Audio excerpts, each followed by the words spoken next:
Cuadro Alas Casimero mga idol, ang ating nag-iisang angas ng Pinas. Magpapakitang gilas naman sa bansang Japan ngayong Oktubre 13 taong kasalukuyan mga idol. Mapapalaban siya dito sa isang Mexicano na si Saul Sanchez na kung saan mga idol aktibi daw ito. At dito nga mga idol, hindi daw ito basta-basta na mapalaban dito kay Casimero sapagkat aktibo daw ito. Samantalang si Alas ay isang taong hindi napalaban.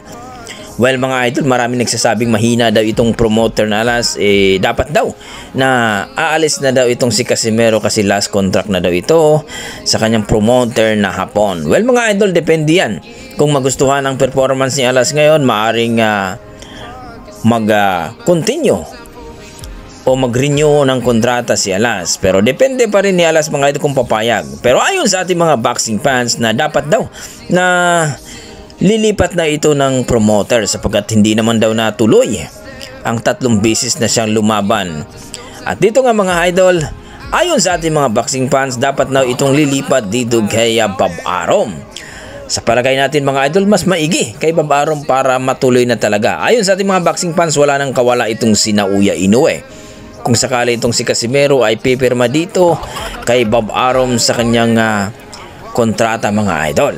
Pero ayon sa ating mga boxing fans na talaga naman na itong si Casimero mga idol ay magwawala daw sa laban ngayong Oktubre 13 taong kasalukuyan.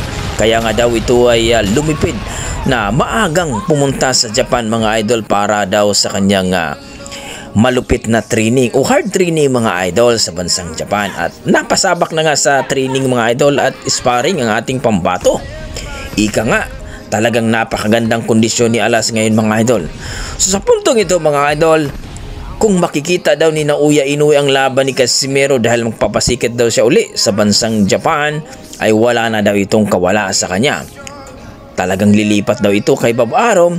Well mga idol, alam naman natin na itong ating pambato na si Alas ay hanggang ngayon gigil pa rin ni Naoya Inoue ang ating monster kuno ng Japan. Well mga idol, sabi ni Casimero, galit daw ang mga Hapon sa kanya kasi minura daw itong si Naoya Inoue. Well mga idol, alam naman natin si Alas ay talagang maangas yan.